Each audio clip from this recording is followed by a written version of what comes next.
Kita semua tahu bahwa bulan ini dalam tradisi gereja kita disebut juga bulan reformasi. Kita mengingat peristiwa yang terjadi 31 Oktober tahun 1517. Hari lahirnya reformasi gereja.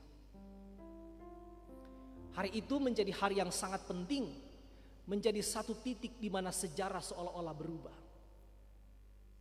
Dimulai dari satu orang secara khusus. Tentu ada banyak, tapi Tuhan memakai, kita bilang berkali-kali, kadang-kadang ketika orang melihat dalam perjalanan sejarah gereja, di setiap zaman ada orang-orang khusus yang Tuhan panggil, Tuhan pakai, dan mereka seperti menjadi semacam engsel sejarah di dalam, dan melalui orang-orang itu sejarah seolah-olah berputar, berubah.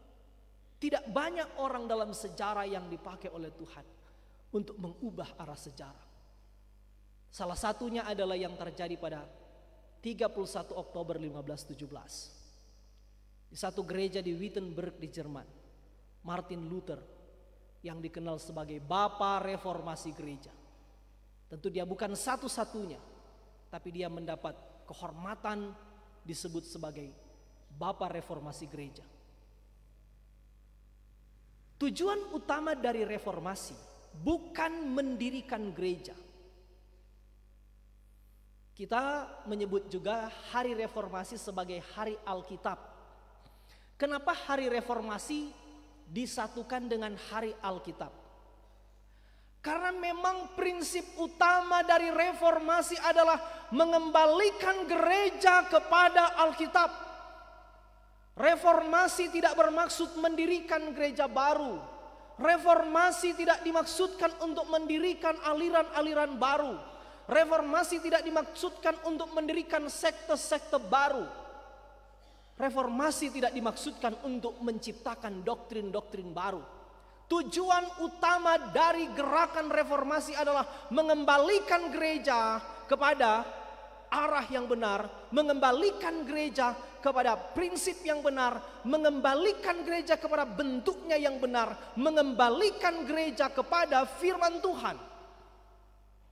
Dan karena itu salah satu prinsip dalam reformasi adalah sola scriptura. Hanya Alkitab. Alkitab adalah firman Tuhan dan satu-satunya yang berotoritas menjadi dasar iman Kristen, dasar hidup moral, dasar kehidupan kita. Jadi karena itu hari reformasi selalu disama-samakan, disatukan dengan hari Alkitab. Baru dia nama reformasi. Re artinya kembali, formasi artinya bentuk. Kira-kira secara sederhana begitu kan. Jadi sekali lagi, bulan ini kita memperingati hari reformasi gereja. Memang tepatnya nanti tanggal 31 Oktober. Tapi kita dalam tradisi menyebut bulan Oktober ini sebagai bulan reformasi gereja. Saya belum melihat memang apa topik-topik yang akan dibahas di MTPJ karena orang belum terima MTPJ baru. Oktober, November ini saya belum lihat. Tapi ini harus terus-menerus diingatkan. Orang sebagai gereja Protestan, gereja reformasi, dan secara khusus kita GEBIM sebagai gereja Calvinis. Memang Luther yang disebut Bapa Reformasi Gereja. Tapi kita lebih banyak mengikuti pemikiran atau sistem pemikiran dari John Calvin. Karena itu orang menyebut diri atau disebut gereja Calvinis. Saya bersyukur, orang harusnya bersyukur. Karena founding fathers atau para pendiri GEMIM ini 90 tahun yang lalu, orang merayakan 90 tahun GEMIM, bergereja bersinode kan. Orang mestinya bersyukur karena 90 tahun yang lalu para bapak gereja di GEMIM, para reformator, para founding fathers, pendiri GEMIM, menetapkan GEMIM sebagai gereja Calvinis. Bukan gereja yang lain, bukan gereja karismatik, bukan gereja Katolik, bukan gereja Pentakosta, bukan gereja-gereja yang lain, tapi menyebut diri gereja Protestan, gereja Calvinis. Saya berulang-ulang mengatakan secara khusus di pemuda. Kita bilang, mungkin memang Calvinisme atau sistem teologi Calvinis belum sempurna.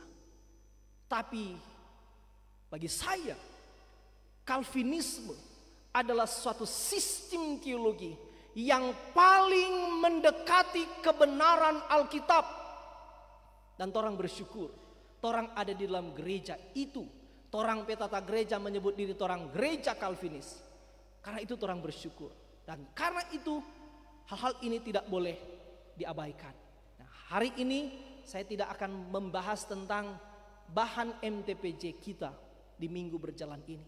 Tapi sebagaimana telah diinformasikan sebelumnya, kita akan memikirkan, merenungkan. Kalau punya cukup waktu, orang mungkin sedikit bisa sharing, bisa diskusi tentang topik-topik yang bersifat doktrinal untuk memperkuat iman Kristen kita dan secara khusus memberi dampak pada hal-hal praktis dalam kehidupan kita. Salah satunya adalah dalam hal membangun relasi. Ini menjadi penting bagi anak-anak muda. Mencari pacar, mencari pasangan hidup, mencari istri atau suami. Menemukan pasangan yang sejati. Bukan berdasarkan pikiran-pikiran dunia. Bukan berdasarkan perasaan-perasaan kita yang telah jatuh. Bukan berdasarkan pertimbangan-pertimbangan kita yang bisa keliru. Tapi berdasarkan prinsip-prinsip iman Kristen yang didasarkan pada kebenaran firman Tuhan. Itu yang menjadi topik kita di malam ini. Karena itu saya tidak akan berangkat hanya dari satu bagian Alkitab saja. Tapi saya akan mengajak kita memikirkan seluruh konsep besar dan didasarkan pada seluruh bagian Alkitab. Jadi tidak berangkat dari satu perikop saja, satu ayat saja, satu pasal saja dalam Alkitab. Tapi seluruh Alkitab menjadi dasar kita. Saudara-saudara yang kasih dalam Tuhan Yesus Kristus. Itu pertama. Yang kedua, kenapa saya memilih topik ini? Karena maafkan saya untuk mengatakan kalimat-kalimat yang berikut ini. Baru 2 tahun memang orang di sini. Tidak tahu sampai berapa lama, terserah Tuhan dan terserah sinode. Orang lihat saja pimpinan Tuhan.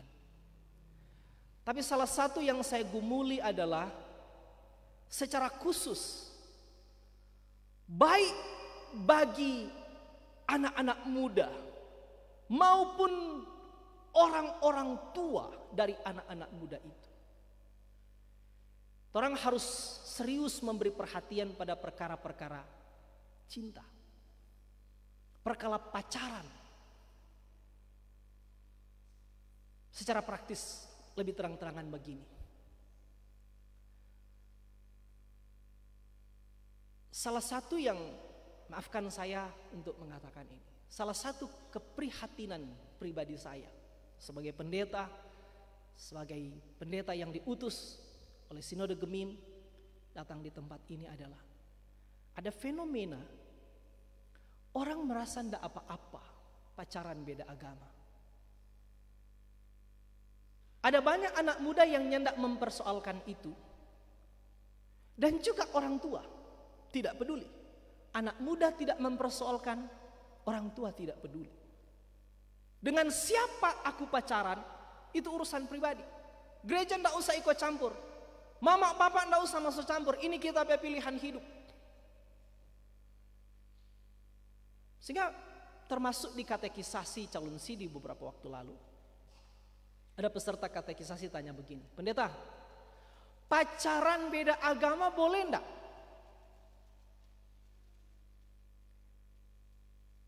Saudara mau jawab bagaimana?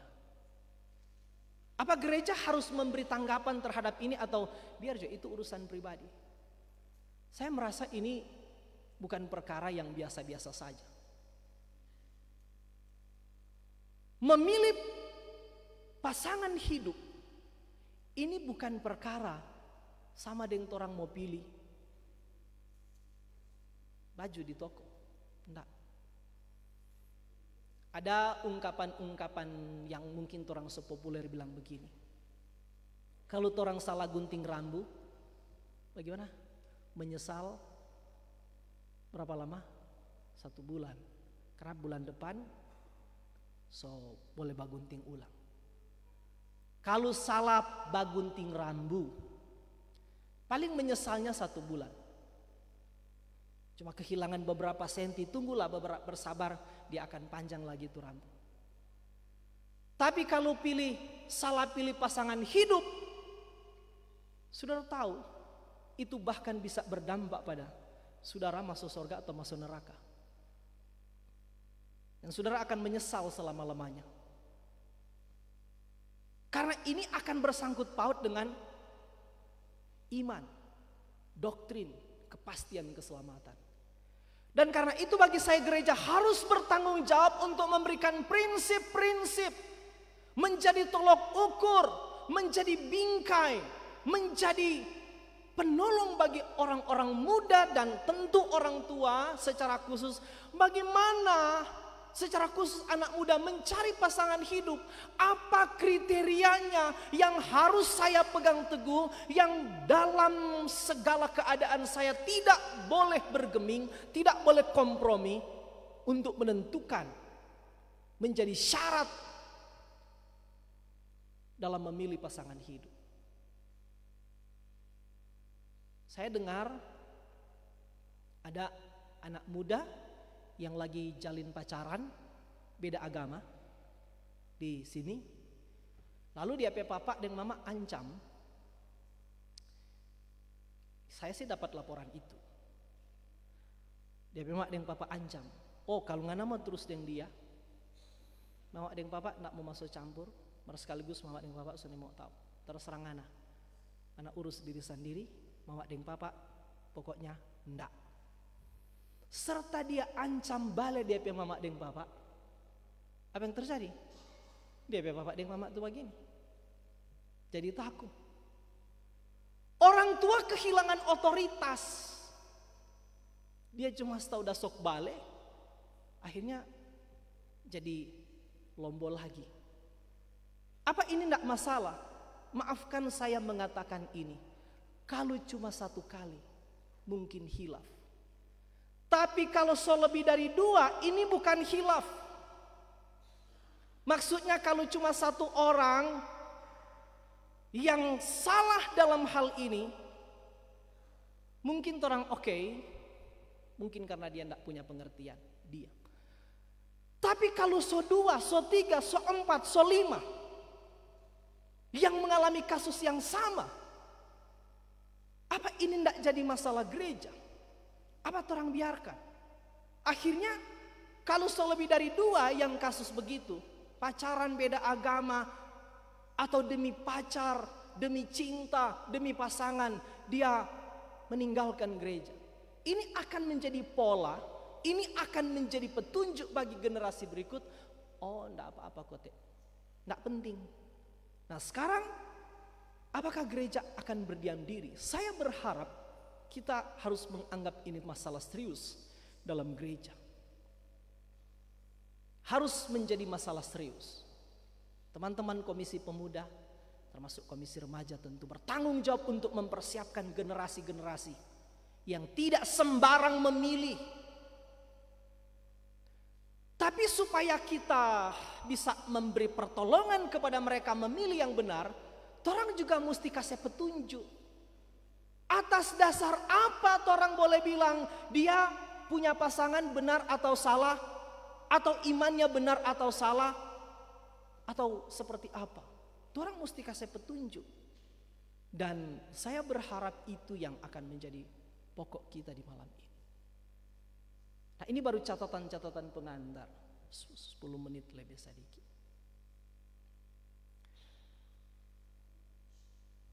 Karena kita dengar-dengar, maaf ya, kita semua bilang terang-terangan. Kita dengar-dengar ada beberapa yang sekarang sementara anak muda yang menjalin pacaran beda agama, beda gereja, Dan orang tua kayaknya ya dorang sih so dewasa, terserah dorang kan yang menentukan hidup. Gereja harus memiliki pendirian, harus memberi tanggapan, harus memberikan sikap. Ini boleh atau enggak, ini benar atau salah. Tentang itu. Dan lebih dari satu. Kalau ini dibiarkan, memang hal-hal begini sensitif karena itu kita tahu tidak banyak orang yang berani membicarakan ini. Karena ini memang lebih banyak seolah-olah bersifat pribadi. Tapi jangan-jangan mereka ada dalam situasi itu atau memilih jalan itu karena memang tidak ada konsep, tidak ada petunjuk, tidak ada patron, tidak ada alat ukur. Karena gereja tidak pernah peduli, gereja tidak pernah memberitahu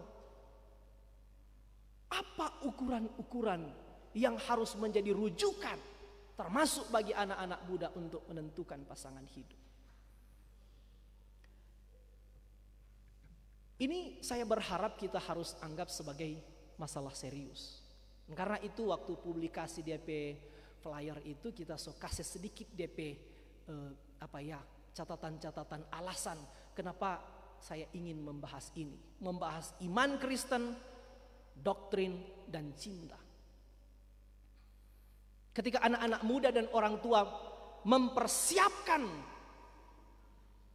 pasangan hidup bagi anak-anak muda, orang tua ada doktrin yang benar menurut iman Kristen. Supaya orang punya ukuran yang sama. Punya ukuran yang sama. Yang benar dan apa, yang salah dan apa. Kapan saatnya kita berkata salah, kapan saatnya kita berkata benar. Oke. Itu yang menjadi alasan-alasan kenapa saya ingin mengajak kita mempercakapkan ini, membicarakan ini. Sekarang saya mulai membahas tentang hal-hal yang bersifat doktrinal. Iman Kristen itu dibangun di atas doktrin yang benar. Dan doktrin yang benar akan memberikan pengertian iman yang benar dan akan menolong kita bagaimana bersikap benar, mengambil keputusan-keputusan yang benar. Doktrin itu berulang-ulang saya katakan, saya mengutip dua orang yang mungkin saudara pernah lihat di YouTube, di Facebook, dimanapun. Dan kalimat ini sudah berulang-ulang saya kutip. Di dalam gereja doktrin itu posisi apa so? Doktrin itu ibarat fondasi dan tiang-tiang beton dari suatu bangunan. Artinya semegah apapun nampaknya bangunan itu, kalau fondasinya rapuh, kalau tiang-tiang betonnya tidak kokoh, hanya menunggu waktu bangunan itu akan berantakan. Demikianlah dengan gereja. Gereja yang tidak mementingkan doktrin, gereja itu akan sangat rapuh. Gereja itu akan berantakan. Itu kata-kata dari pendeta Stephen Tong. Dia juga sempat bilang istilah yang bagus. Doktrin itu ibarat gereja yang tidak punya doktrin, gereja yang tidak mementingkan doktrin, gereja tanpa doktrin itu ibarat tubuh tanpa tulang. Nah, saudara bayangkan kalau tubuh tidak ada tulang. Dari atas sini sampai di bawah kong daging semua, kong tawa semua. Bagaimana tubuh itu akan berdiri kokoh? Begitulah gereja. Gereja yang tidak mementingkan doktrin, gereja itu akan sangat lemah. Sehingga khotbah-khotbah yang bersifat doktrinal itu harus diberi perhatian serius. Termasuk supaya memperlengkapi jemaat. Nyanda akan bilang begini, semua agama sama jo, kurang perbuatan yang menentukan. Semua gereja sama jo, dorang legua dah pakai Alkitab, dorang lija pakai salib, dorang leja panggil nama Yesus, dorang juga aja ibadah hari Minggu. Apa salahnya? Gereja ndak usah backing-backing, singgung-singgung orang pe perasaan dengan mengatakan dorang salah, dorang ndak benar, dorang sesat, dorang bidat. Nah, malam ini kita akan bereskan itu. Kapan saatnya kita berkata mereka benar, mereka salah? Kapan saatnya kita berkata ini sesat, ini benar? Kapan saatnya atau apa ukurannya orang berani mengatakan ini gereja tapi sesat, ini ajaran sesat, ini ajaran bidat, ini ajaran membawa pada kebinasaan? Apa ukurannya? Kalau orang tidak punya ukuran, orang akhirnya sembarangan bilang gereja sesat, ajaran sesat, pendeta bidat. Orang akan kacau balau. Tapi kalau gereja diperlengkapi, ada ukuran, ada patokan, ada rujukan, ada kerangka, maka kita makin tahu kapan saatnya orang mau bilang ini sesat, ini benar, ini membinasakan, ini menyelamatkan. Nah, karena itu penting bagi jemaat untuk memiliki pemahaman yang benar tentang doktrin-doktrin di dalam gereja. Nah, malam ini kita akan bicara meskipun tidak terlalu lama. Nah, ini pendeta Hamil Lasut tidak terlalu lama kan patut diragukan juga. Ya toh, kalau dia bilang tidak terlalu lama, itu sebenarnya paling kurang setengah jam. Ya toh, orang so curiga begitu. Tidak terlalu lama, mar kira-kira itu kok paling kurang 45 menit kalau dia bilang tidak terlalu lama. Mar kalau dia bilang lama, ya memang lama ya itu. Ya toh. Saudara-saudara, doktrin itu kita ulang ya. Doktrin itu ibarat tulang di dalam tubuh. Doktrin itu ibarat fondasi dan tiang-tiang beton dari suatu bangunan. Maka saudara boleh mengerti betapa pentingnya doktrin. Doktrin atau ajaran-ajaran itu penting. Tapi perhatikan kalimat berikut. Semua doktrin itu penting, tetapi tidak sama penting. Satu kali lagi, semua doktrin itu penting, semua ajaran itu penting, tapi tidak semua doktrin itu sama pentingnya.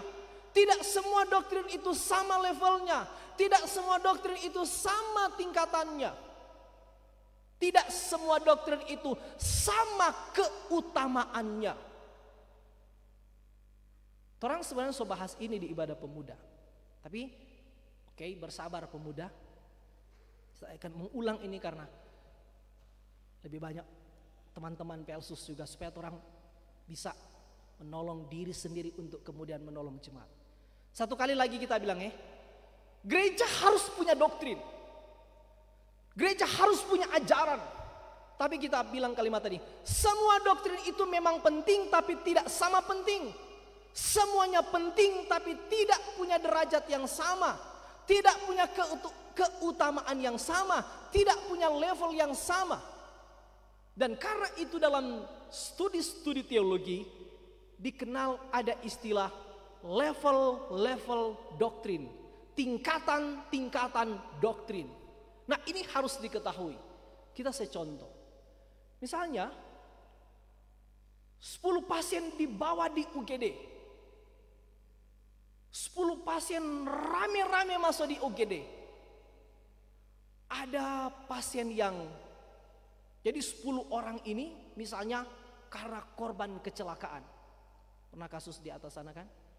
Misalnya 10 yang bawa di EGD. Ada satu orang tak garis DP tangan. Ada satu orang tak garis, tak kupas-kupas DP kaki. Ada satu orang badara hidung. Ada satu orang DP leher semua hampir putus. Ada yang tak garis tangan, ada yang tak garis kaki, ada yang badara hidung, ada yang muntah-muntah, ada satu orang yang DP leher hampir putus. Dokter harusnya tahu siapa yang harus diutamakan. Sama-sama pasien, sama-sama membutuhkan pertolongan, sama-sama dalam keadaan yang terluka. Tapi dokter tahu ada yang prioritas, ada yang harus diutamakan, ada yang boleh ditunda penanganannya. Menurut saudara yang boleh ditunda penanganannya itu pasien mana? Yang semua putus DP leher toh? Kalau saudara dokter yang baik waktu di UGD, oh ngana semua putus leher ke belakang ngana. Ini dulu tuh yang datang cukur dulu DP tangan. Begitu. Ya enggak kan? Saudara akan membalik. Ini cuma tak cukur DP tangan. Ini cuma tak cukur DP kaki. Ini dulu yang ditangani. Ada yang lebih utama. Ada yang harus diprioritaskan. Ada yang dianggap lebih serius. Karena mengabaikan ini akan mengancam nyawanya. Tapi sebaliknya memberi pertolongan yang cepat dan tepat terhadap orang ini akan menyelamatkan nyawanya. Tindakan menentukan hidup dan mati. Tapi ada orang yang boleh bersabar akan nih. Boleh tunda. Dapat lihat cuma tak cukur. Tapi ini semua putus. Jadi di dalam perkara-perkara doktrin sebenarnya juga begitu. Atau saya bandingkan dulu waktu orang masih SMP, pernah belajar kebutuhan manusia, teori kebutuhan manusia. Paling kurang yang saudara pernah belajar ada berapa macam kebutuhan manusia? 3. Ada yang disebut kebutuhan primer, itu apa? Itu kebutuhan utama, mesti ada, ndak boleh ndak ada. Jadi mesti ada, ndak boleh ndak ada, karena itu menentukan hidup dan mati. Kalau ada, hidup, kalau ndak ada, mati. Tidak boleh tidak ada, harus diutamakan. Itu disebut kebutuhan primer. Misalnya apa tuh kebutuhan primer? Hah? Apa DP istilah? Sandang, pangan, papan. Dulu istilah-istilah begitu kan. Makanan, pakaian, tempat tinggal. Itu dianggap kebutuhan primer. Lalu yang kedua ada yang disebut kebutuhan sekunder. Sekunder artinya kebutuhan yang perlu, mesti ada, tapi tidak menentukan hidup mati. Beda DP level toh. Yang pertama itu menentukan hidup mati, tapi yang kedua harus ada, sebaiknya ada, tapi tidak menentukan hidup mati. Yang ketiga ada yang kebutuhan apa? Tersier. Ya toh? Ada ya bagus, nggak ada, nggak apa-apa juga.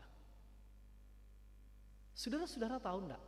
Ternyata di dalam pembahasan tentang doktrin di dalam gereja juga dibagi dalam level-level seperti itu.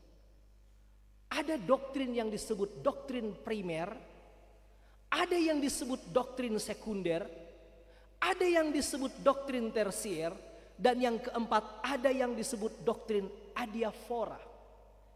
Doktrin primer itu apa?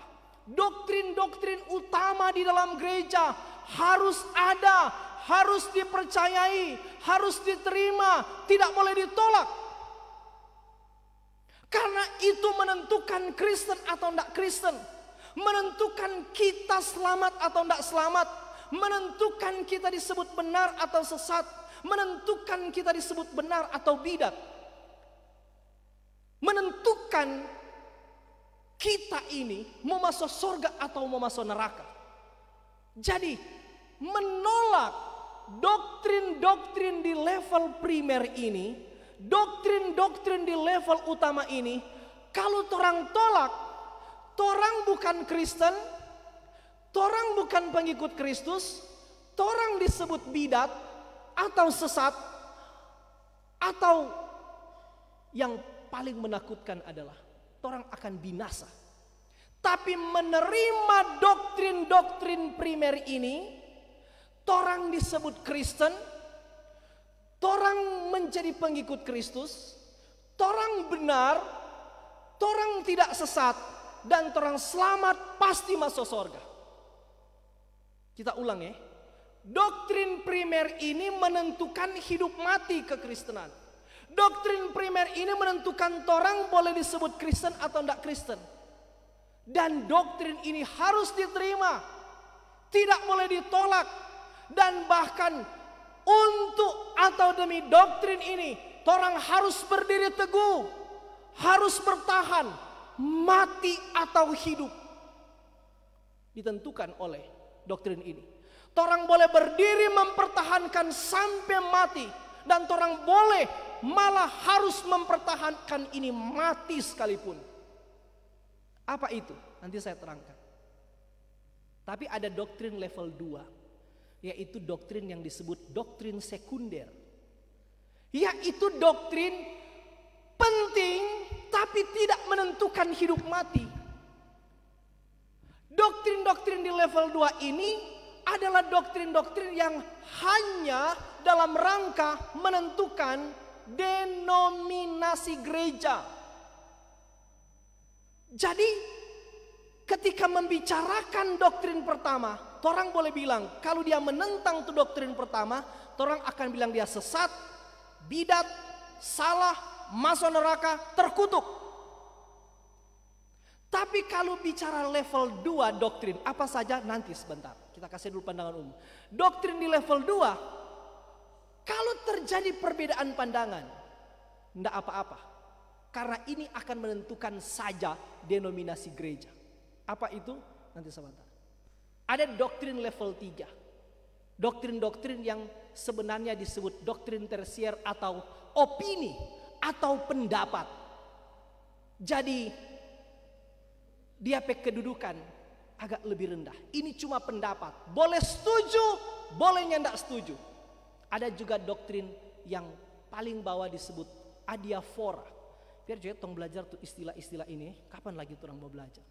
Kita pernah bilang kan waktu lalu, tidak semua jemaat bisa sekolah teologi. Tapi semua jemaat harus belajar teologi. Dan itu memang adalah tanggung jawab utama para pendeta. Dan saya menggunakan kesempatan ini untuk hal itu. Doktrin adiafora itu doktrin-doktrin yang tidak ada kepentingannya. Sekedar tahu saja. Tidak ada kaitan dengan selamat tidak selamat. Doktrin-doktrin yang hanya bersifat informatif. Tidak usah baku marah di level itu. Apa itu? Nanti. Sekarang kita akan terangkan yang pertama. Apa yang doktrin-doktrin mana saja yang termasuk pada doktrin level pertama? Apa saja doktrin yang masuk pada doktrin primer yang menentukan hidup mati kekristenan, yang mengkategorikan seseorang benar atau salah, yang mengkategorikan seseorang benar atau bidat, yang mengkategorikan seseorang diselamatkan atau dikutuk? Paling kurang 5. Ini doktrin level pertama, doktrin utama yang harus dipercayai, harus diterima, tidak boleh ditolak. Penolakan terhadap doktrin utama, kita akan dianggap sesat, kita akan dianggap bidat, dan kita terkutuk. Tidak mungkin diselamatkan. Yang pertama, Injil. Apa Injil? Injil intinya adalah membicarakan tentang kita adalah orang-orang berdosa. Kita tidak bisa selamat dengan usaha kita. Lebih mudah dan lebih adil jika Allah menghukum kita karena keberdosaan kita. Dan Yesus Kristus datang ke dunia, mati tersalib, menanggung segala dosa kita, memperdamaikan kita dengan Allah, menghapus segala dosa kita, dan oleh jasa Yesus Kristus saja kita diselamatkan. Kita diselamatkan karena anugerah, dibenarkan karena iman. Kita dibenarkan karena iman dan kita diselamatkan karena anugerah. Jadi menolak doktrin Injil ini, kita binasa, kita sesat, kita bidat, kita terkutuk. Di mana ini? Antara lain itu yang diterangkan oleh Rasul Paulus di dalam surat Galatia.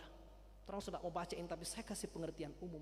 Malam ini orang tidak membahas topik-topik maksudnya ayat-ayat tertentu, tapi hal-hal yang bersifat topikal.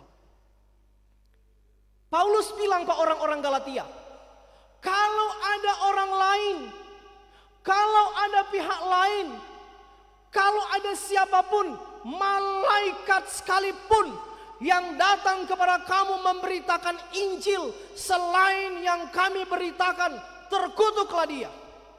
Dia bahasa Yunani, anatema. Injil yang lain itu apa? Injil yang lain maksudnya mengatakan manusia boleh selamat oleh perbuatannya. Tidak cukup iman, dorang tambah, biar ngana beriman. Mar kalau ngana tidak melakukan hukum Taurat, ngana tidak mau selamat. Itu Injil lain. Kalau ngana beriman, kok ngana tidak sunat, ngana tidak mau selamat. Itu Injil lain. Kalau ngana beriman, mar ngana masih makan makanan haram, ngana tidak mau selamat. Itu ajaran-ajaran Injil lain, itu ajaran sesat, itu ajaran bidat. Dan kalau kita terima konsep itu, justru orang binasa.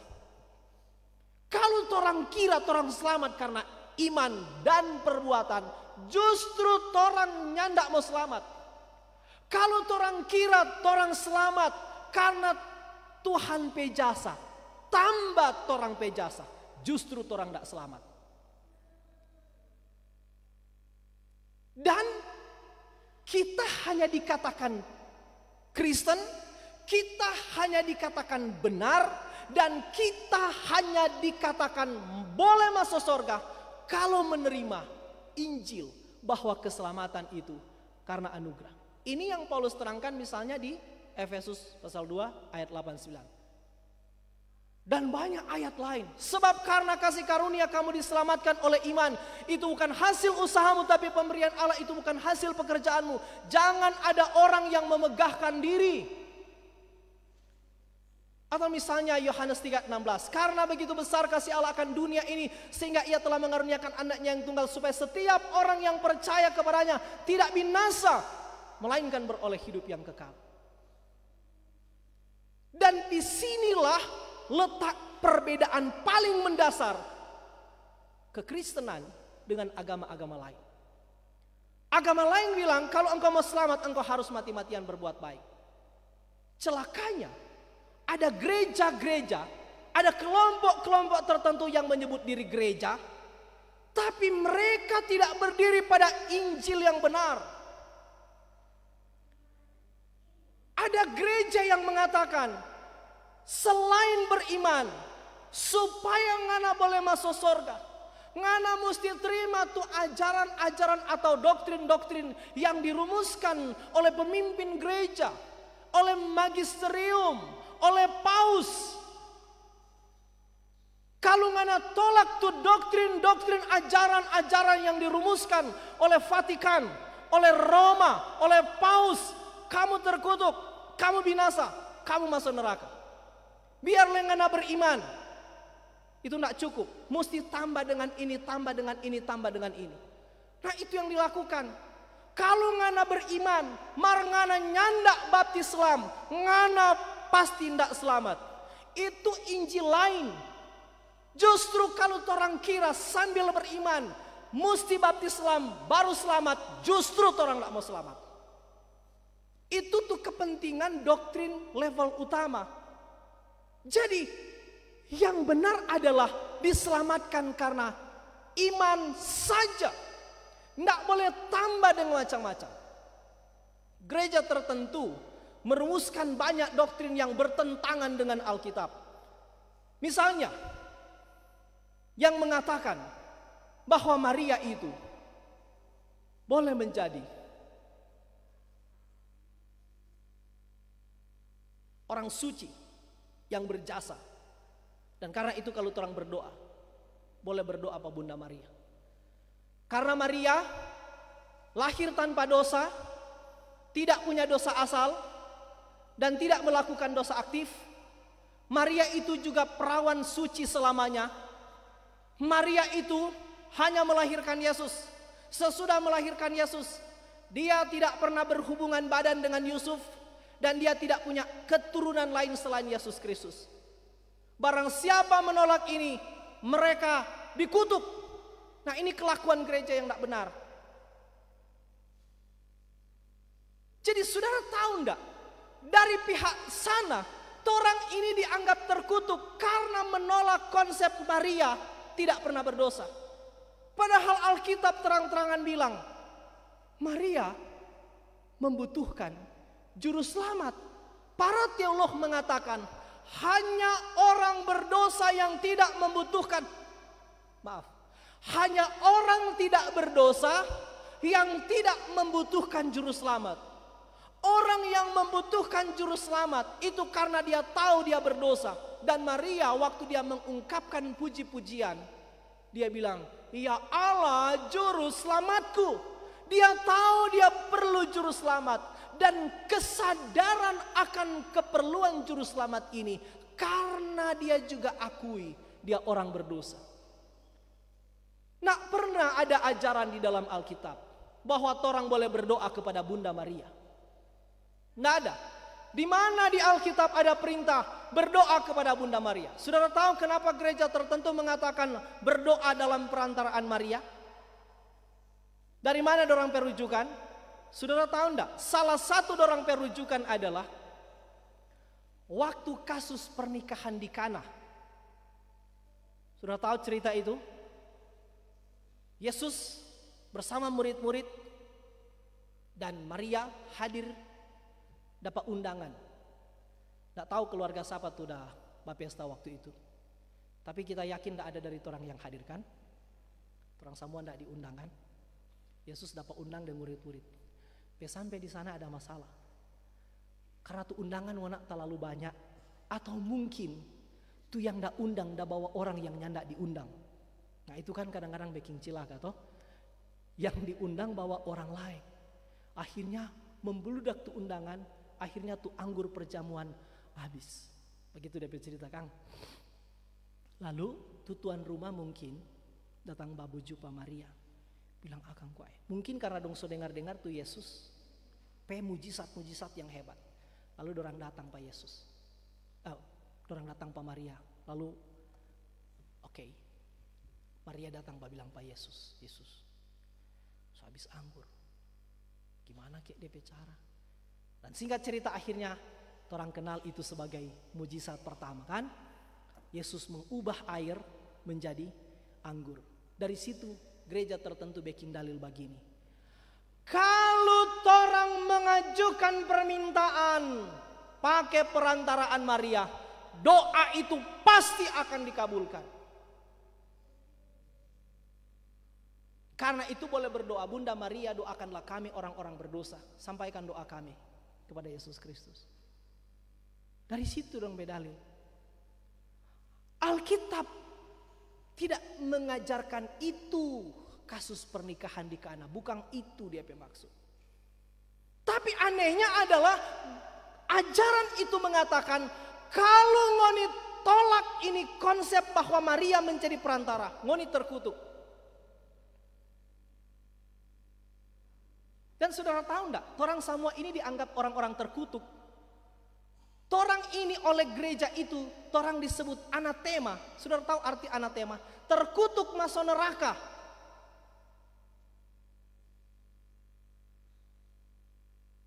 Coba tanya. Kita bilang pusing amat dengan kutukan itu.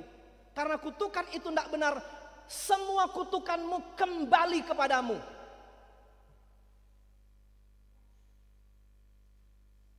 Kita kadang-kadang atas nama kedamaian mengkompromikan kebenaran. Martin Luther bilang, apa boleh buat?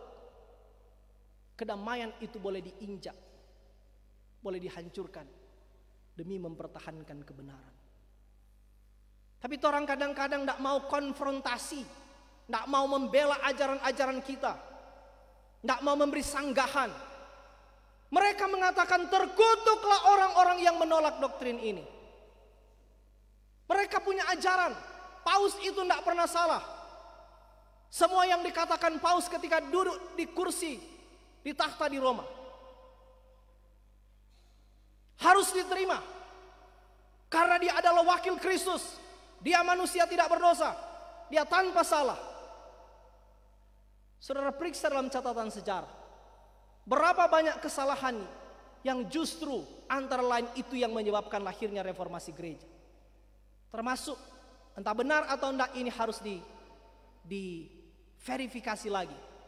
Waktu Paus datang beberapa waktu lalu, saya nonton Kompas waktu itu. Kita mesti bicara. Siapa yang berani bicara kalau tidak harus pendeta? Muncul tuh apa keunikan dari Paus. Antara lain dia bilang, nanti saudara boleh cari di YouTube Kompas TV sebelum Paus datang. Dong pe ulasan. Antara lain, salah satu yang seolah-olah dipuji-puji adalah karena Paus bilang, ateis pun boleh masuk surga, yang penting berbuat baik. Saudara bagaimana? Ateis pun boleh masuk surga, yang penting berbuat baik. Artinya Yesus Kristus bukan satu-satunya jalan. Yesus Kristus harusnya menjadi satu-satunya jalan. Tapi mereka mengatakan, tidak perlu. Yang penting dia berbuat baik. Dia tidak percaya Tuhan, tidak apa-apa. Yang penting dia berbuat baik. Dia bantu orang, dia kasih sumbang. Dia boleh masuk surga. Ini bukan ajaran Alkitab. Tapi mereka mengatakan, pemimpin gereja ini tidak pernah salah.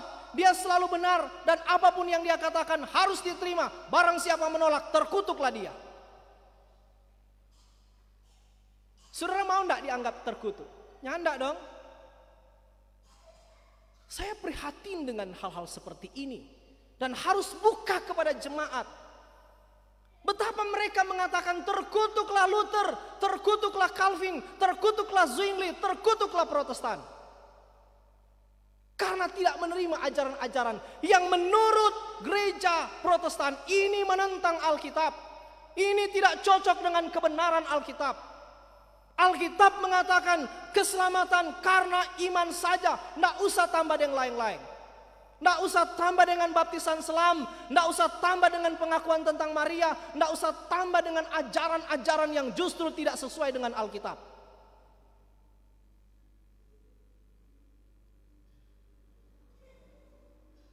Yang kedua, doktrin utama. Yang kedua, doktrin Allah Tritunggal. Jadi satu kali lagi, kalau orang terima Injil lain, orang binasa. Tapi terima Injil sejati, selamat karena iman saja. Titik, itu yang menyelamatkan. Menambahkan sesuatu pada Injil, itu bukan gereja. Menambahkan sesuatu pada Injil, itu bukan Kristen. Menambahkan sesuatu pada Injil, kita bidat. Menambahkan sesuatu pada Injil, justru kita tidak selamat. Justru keselamatan ditentukan oleh iman saja. Titik. Yang kedua, doktrin Allah Tritunggal. Sampai hari ini memang harus diakui, belum semua bisa memahami dengan tuntas tentang doktrin Allah Tritunggal. Tapi oke, orang boleh bagi-bagi. Ada yang memang masih salah tuh pemahaman karena tidak mengerti atau karena belum pernah belajar atau belum pernah kasih tahu. Masalahnya adalah kalau sudah diajar, kalau sudah dididik, kalau sudah diberitahu, tapi tetap menolak, mengeraskan hati, mempertahankan pemahaman sendiri yang mungkin salah. Itu dia persoalan. Contoh, ketika membicarakan tentang doktrin Allah Tritunggal. Sampai sekarang, saudara tahu enggak? Ada yang bilang, Allah Tritunggal itu satu substansi, satu pribadi. Tapi ada yang bilang satu substansi, tiga pribadi. Yang benar mana? Contoh. Yang benar itu tuh Allah itu ada tiga pribadi atau satu pribadi. Nah itu dulu Pak dibereskan. Toh? Tiga pribadi atau satu pribadi. Allah Bapa, Allah Anak, Allah Roh Kudus. Itu memang tiga pribadi atau Bapa, Anak, dan Roh Kudus dia sebenarnya cuma satu. Nah, ilustrasi yang kadang-kadang orang pakai adalah begini. Misalnya, Penatua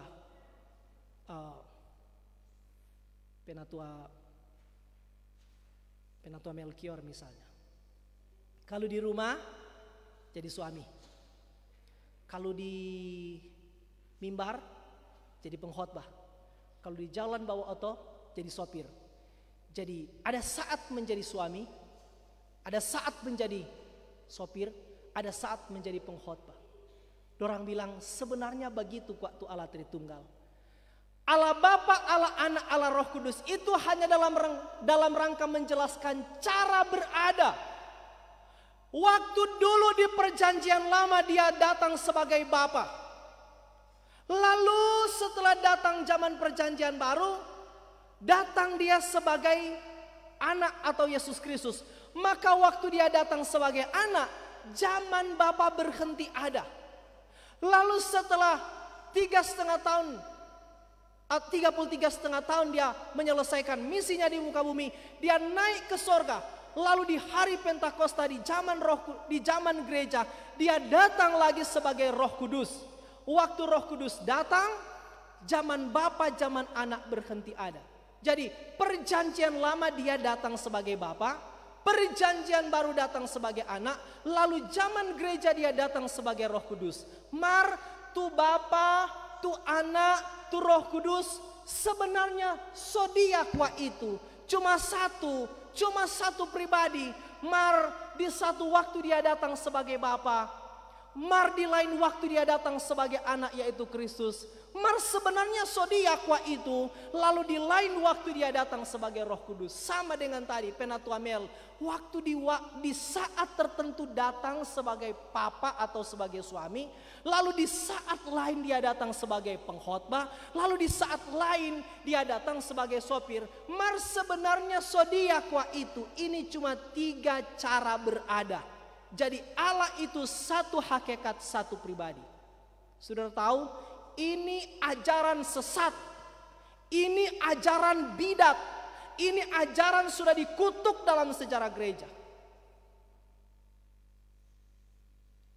Dan saudara kalau punya pemahaman begitu, ada 2 kemungkinan. Satu, memang selama ini belum pernah tahu, dimaklumi. Karena itu gereja bertanggung jawab kasih tahu. Tapi kalau setelah dikasih tahu seterang benderang serinci-rincinya selengkap-lengkapnya, saudara masih mengeraskan hati menolak yang benar, yaitu Allah yang benar itu adalah Allah Tritunggal. Satu hakikat, 3 pribadi.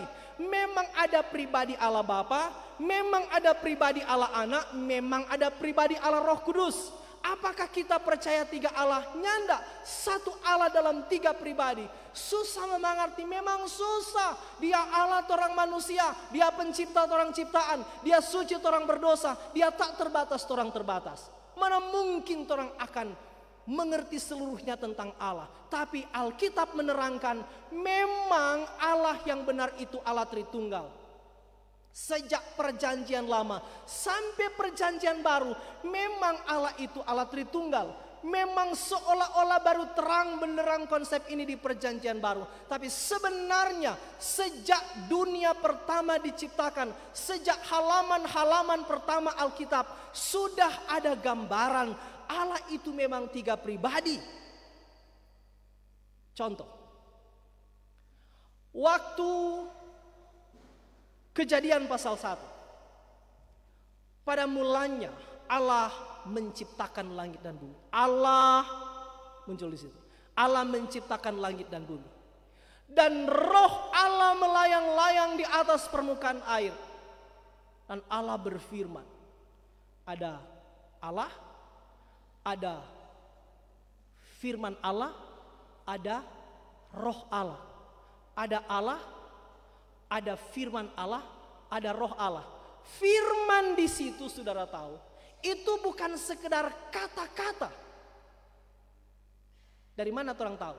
Nanti waktu penciptaan manusia muncul kalimat begini di Alkitab.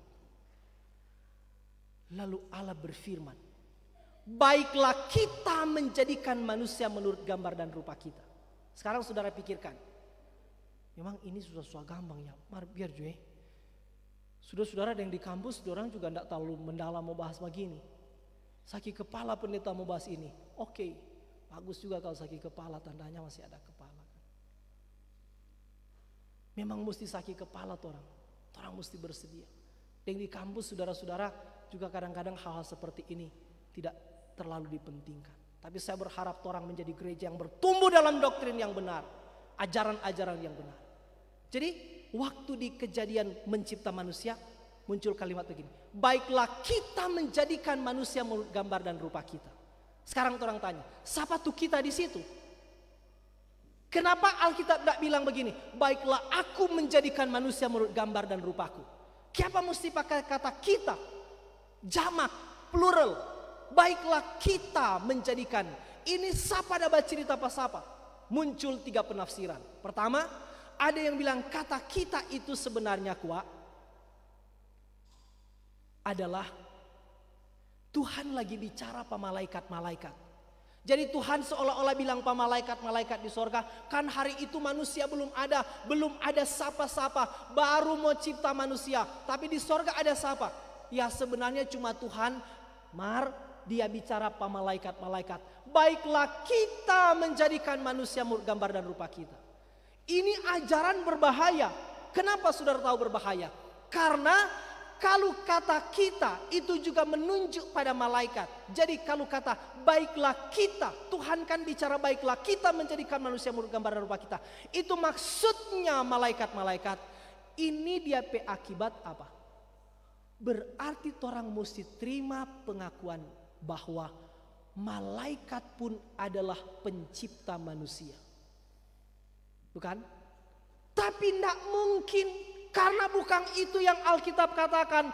Malaikat itu ciptaan. Malaikat itu bukan pencipta. Dan malaikat itu tidak ikut mencipta. Satu kali lagi. Malaikat itu ciptaan. Malaikat itu bukan pencipta. Dan tidak ikut mencipta manusia. Malah di bagian Alkitab yang lain. Suatu hari nanti. Justru orang-orang beriman akan menghakimi malaikat-malaikat. Jadi tidak logis, masakan orang ciptaan akan menghakimi pencipta. Jadi doktrin ini salah, doktrin ini batal. Mari kita mengaku dosa ya. Dulu kita salah satu pengikut ini. Mari sekarang enggak. Dulu waktu kita kuliah, kita pe posisi ini. Ya siapa masa Tuhan mau bicara pas apa? Waktu itu baru ada malaikat. Tapi ternyata ini salah. Ini ajaran tidak benar, ini ajaran sesat. Ini ajaran bidat.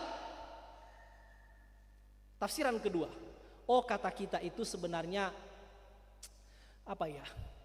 Istilah kehormatan. Sama dengan misalnya kata kalau ada seorang pejabat datang sekarang sendak tahu kentara mar dulu kita pengalaman waktu kita masih SD SMP kalau ada pejabat datang. Wah ada orang sopan santun bicara tinggi sekali. Misalnya waktu dia berdiri di mimbar mau kasih sambutan. Ya kita dengarkan sambutan dari Bapak Camat. Lalu dia datang dengan gagah. Sambil waktu mau sambutan dia rubah sadiki DP suara. Gitu. Suara berubah. Termasuk banyak juga orang menyebut diri hamba Tuhan. Mereka di mimbar selain DP suara. Toh. Saudara-saudara yang diberkati Tuhan. Kiapa waktu baca cerita biasa-biasa DP cerita lain. Serta di mimbar sudah jadi lain. Marbahejo di sini tidak ada pendeta yang ganti-ganti suara kali mimbar kan? Atau? Jadi dia bilang kadang-kadang begini, menurut hemat kami. Padahal cuma dia itu dia pakai menurut hemat kami. Karena kalau dia bilang menurut pendapat saya, wah terlalu sombong dapat ini. Jadi menurut pendapat kami, padahal cuma dia sendiri itu. Supaya tidak terlalu sombong, tidak terlalu arogan, dia hindari itu kata saya, aku, maka dia pakai kami. Maafkan kami tadi terlambat. Padahal cuma dia sendiri itu. Ini bahasa kesopan santunan kata. Nah waktu Tuhan bicara di Kejadian itu Tuhan begitu. Tuhan sebenarnya cuma dia sendiri kok. Kalau dia bilang baiklah kita menjadikan manusia dan rupa menurut gambar dan rupa kita. Menurut saudara bagaimana? Ini salah. Tuhan harus bersopan santun kepada siapa? Tuhan harus menjaga etika bicara kepada siapa? Dia Tuhan, dia berotoritas, dia berhak bicara apa saja, dia berhak mengumumkan apa saja. Apa yang dia harus mau sopan santun pas apa? Dia Tuhan. Harus semuanya tunduk pada dia. Mau apa so? Jadi tidak penting Tuhan mau pakai bahasa adat istiadat orang timur kata. Dan ini salah. Yang ketiga, ini yang benar. Kata kita itu di dalam konteks kejadian waktu mencipta manusia, itu tafsiran yang paling benar adalah menunjuk kepada Allah Tritunggal. Allah Bapa lagi bicara, Pak Allah Anak dan Allah Roh Kudus. Allah Bapa lagi bicara, baiklah kita. Bicara Pak Anak, bicara Pak Roh Kudus. Jadi memang ada 3 pribadi. Kenapa cuma 3 pribadi? Memang cuma itu yang Alkitab terangkan. Tidak bisa ditambah jadi 4, 5, 6, 7 pribadi. Memang cuma 3 pribadi. Kata kita di situ menunjuk kepada Allah Tritunggal. Atau satu contoh lagi di Perjanjian Lama. Ulangan pasal 6 ayat 4. Musa mengumumkan, dengarlah hai orang Israel, Tuhan itu Allah kita, Tuhan itu esa. Sudah perhatikan DP istilah. Dengarlah, DP bahasa Tombulu begini. Shema Yisrael, Adonai Eloheinu, Adonai Ehad. DP bahasa Ibrani maksudnya, bukan bahasa Tombulu. Saudara tahu di dalam orang saudara-saudara yang Muslim ada DP istilah apa teh itu syahadat. Saudara tahu dong syahadat? La ilaha illallah, asyhadu anna Muhammadar Rasulullah. Jadi itu kalimat syahadat. Seseorang kalau mau jadi muslim mesti wajib mengucapkan kalimat syahadat. Kalimat syahadat itu kalau kata orang pengakuan iman. Konfesi, pengakuan iman. Orang pengakuan iman apa? Itu 12 pokok pengakuan iman. Yang mana? Pengakuan iman rasuli. Saudara pernah hitung enggak? Pengakuan iman rasuli di situ ada 12 pokok pengakuan. Nanti lain kali orang bahas itu. Tapi itu adalah orang syahadat. Nah di Yahudi ada dia istilah. Inti rumusan pengakuan iman itu disebut Shema. Sebenarnya tuh Shema itu dia arti dengarlah. Dan isi dari Shema itu adalah Tuhan itu Allah kita, Tuhan itu esa. Nah kata esa di situ muncul. Esa di situ, saudara tahu, esa itu bagi orang mungkin bagi orang tidak terlalu jelas atau mungkin samar-samar dia pengaruh. Sebenarnya saudara tahu di dalam bahasa dalam bahasa Ibrani kata itu menjadi kata yang sangat penting. Esa di situ bukan satu tunggal mutlak, tapi esa di situ jadi dia punya bahasa Shema Yisrael, Adonai Eloheinu, Adonai Ehad. Kata Ehad di situ dia punya arti satu, tapi bukan dalam pengertian satu tunggal mutlak. Sama dengan istilah begini. Laki-laki dan perempuan itu menikah menjadi satu. Nah kata satu di situ maksudnya satu bukan satu tunggal mutlak, tapi satu yang merupakan gabungan dari beberapa. Suami istri menjadi satu. Jadi ehad itu adalah satu tapi dalam pengertian gabungan dari beberapa. Terdiri dari beberapa unsur. Jadi itu ayat oleh penafsiran yang benar dikatakan Tuhan itu Allah kita, Tuhan itu esa. Kata ehad yang dipakai di situ maksudnya memang Allah itu bukan satu pribadi, bukan satu tunggal mutlak, tapi satu kesatuan yang terdiri dari beberapa unsur. Berapa unsur? Berapa pribadi? 3. Karena itu yang Alkitab jelaskan. Tuhan itu Tuhan, Tuhan itu Allah kita, Tuhan itu esa. Jadi kata esa bukan sama dengan orang-orang tertentu bilang memang Tuhan itu satu hakikat, satu pribadi. Yang lebih jelas tentu ketika muncul di perjanjian baru, bukan? Jadi gereja atau orang menyebut diri gereja, orang menyebut diri Kristen, mengatakan Allah itu satu hakikat, satu pribadi.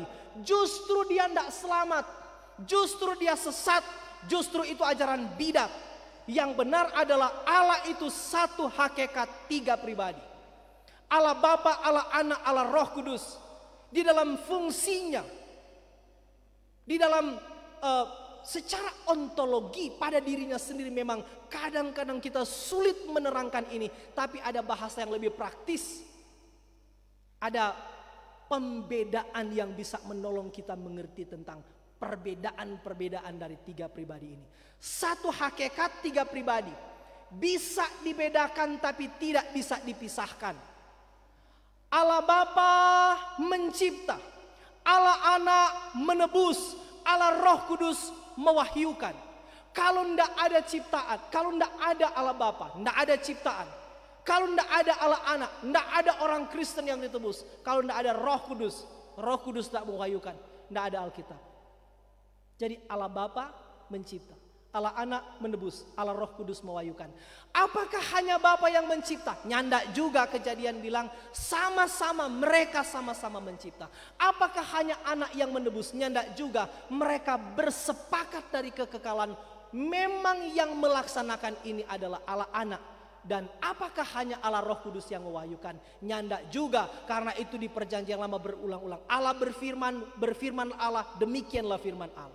Jadi sama-sama mengerjakan, tapi ada penekanan-penekanan. Ada istilah lain yang kadang-kadang dipakai untuk menolong. Allah Bapa merencanakan keselamatan, Allah Anak menggenapi keselamatan, dan Allah Roh Kudus mengerjakan keselamatan. Allah Bapa merencanakan keselamatan, Allah Anak menggenapi keselamatan, dan Allah Roh Kudus mengerjakan keselamatan. Direncanakan oleh Allah Bapa, digenapi oleh Allah Anak, dan dikerjakan oleh Roh Kudus. Bapa merencanakan keselamatan, dan di dalam kekekalan diputuskan siapa yang akan melaksanakan ini. Maka Yesus Kristus datang ke dunia untuk melaksanakan rencana ini. Sesudah Yesus naik di atas kayu salib, dia mati, dia dikuburkan, dia bangkit, dia naik ke sorga. Siapa yang akan menjangkau hati manusia untuk menginsafkan mereka berdosa, menarik mereka kepada Kristus? Ini adalah pekerjaan Roh Kudus. Maka masing-masing ada penekanan-penekanan.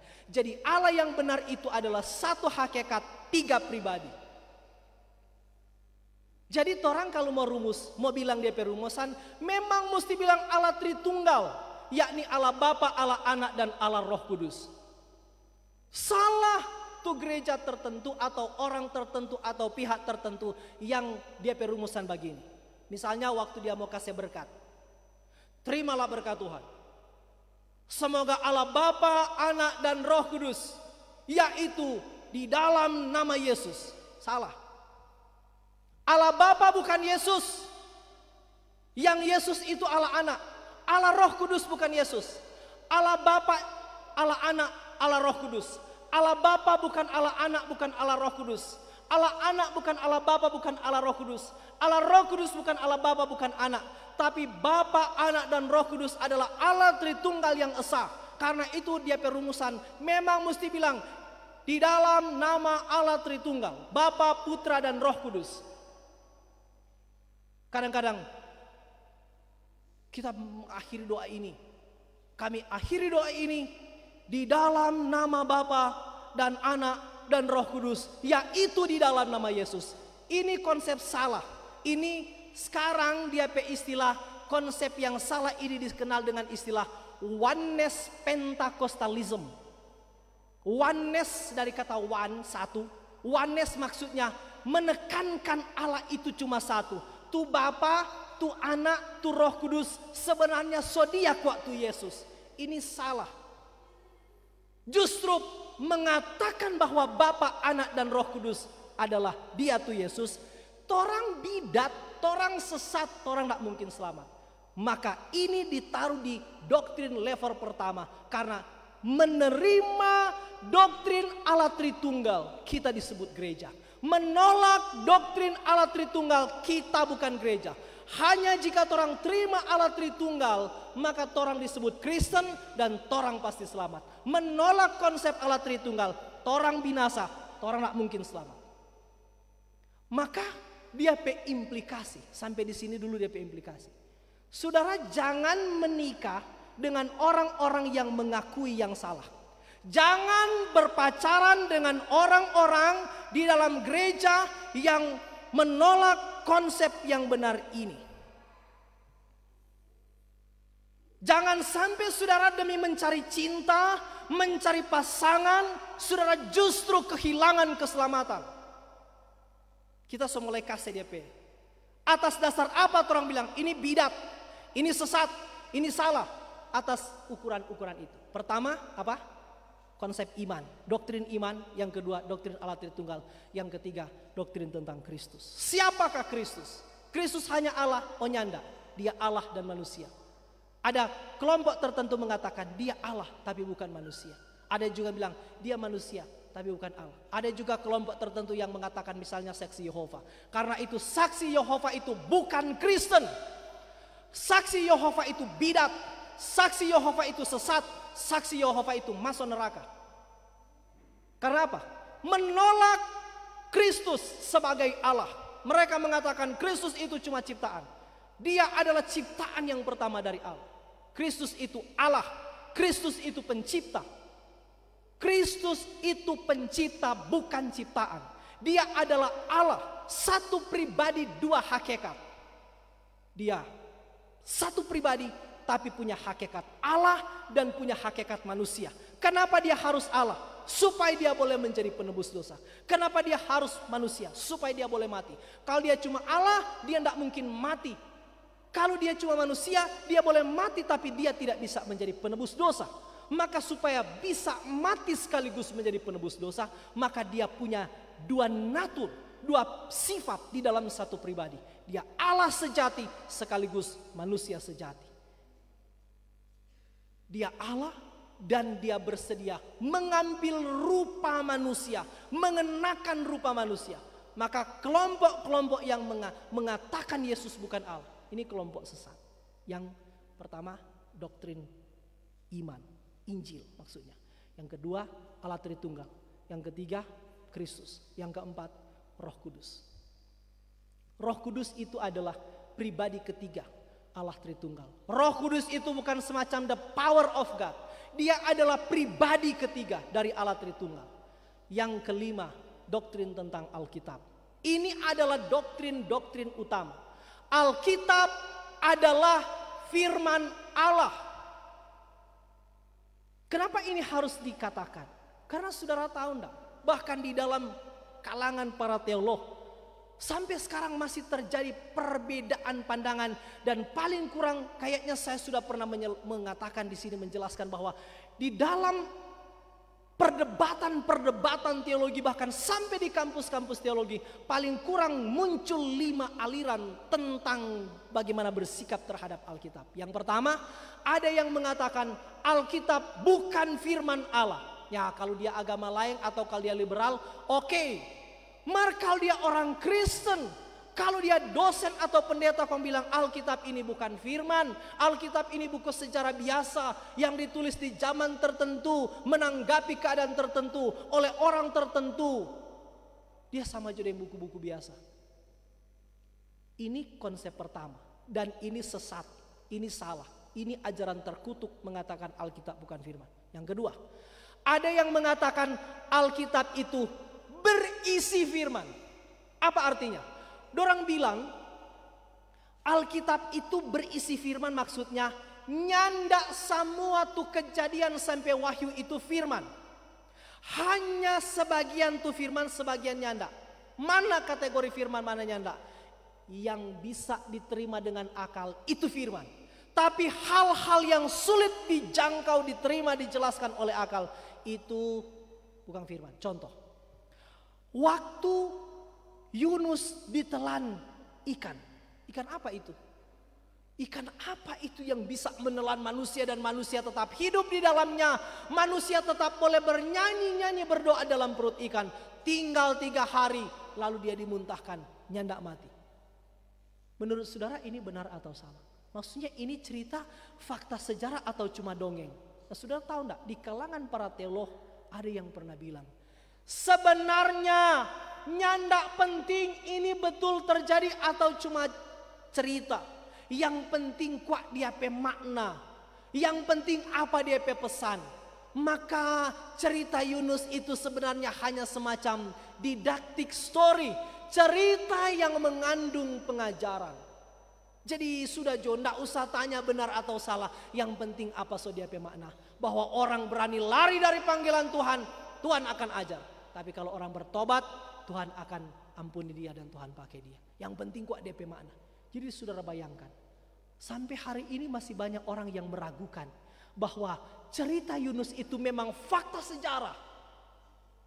Mari kita mengaku dosa. Kita lihat dulu itu loh. Kita salah satu di pendukung ini. Mari sekarang kita sudah bertobat. Kita mengaku bahwa kita juga pernah tersesat secara teologi. Semua cerita-cerita yang bersifat mujizat itu sebenarnya ndak usah tanya benar atau salah. Benar ndak sih Yesus bisa berjalan di atas air? Ndak penting gua itu. Ndak penting benar atau salah. Itu cuma cerita. Jadi ada kelompok tertentu yang mengatakan semua kejadian sampai wahyu itu ndak semua firman, hanya sebagian firman yang boleh diterima dengan akal. Mana mungkin di dalam Alkitab, mana mungkin di dalam kenyataan yang betul-betul sejarah, mana mungkin sih ada orang boleh mengandung tanpa melalui hubungan biologi. Itu tidak masuk akal. Maka Maria itu nyandak mungkin omong kosong kalau dia boleh mengandung dari Roh Kudus. Baru saudara tahu siapa yang mengeluarkan pernyataan-pernyataan ini? Justru orang yang belajar teologi tinggi-tinggi. Saudara, saya katakan di banyak tempat, tidak tentu orang yang belajar teologi lebih cinta Tuhan. Tidak tentu orang yang belajar teologi lebih bisa terbuka hatinya terhadap kebenaran. Bayangkan orang bilang cerita Yesus dikandung roh, dikandung di perut Maria tanpa melalui hubungan biologi, itu sebenarnya tidak benar. Yang benar itu kehamilan hanya bisa terjadi kalau ada hubungan biologi, kalau ada hubungan suami istri, kalau ada terjadi perjumpaan sel sperma dan sel telur, baru terjadi pembuahan di kandungan. Maka nyandak mungkin ini cerita benar. Saudara, bagaimana mau terangkan itu?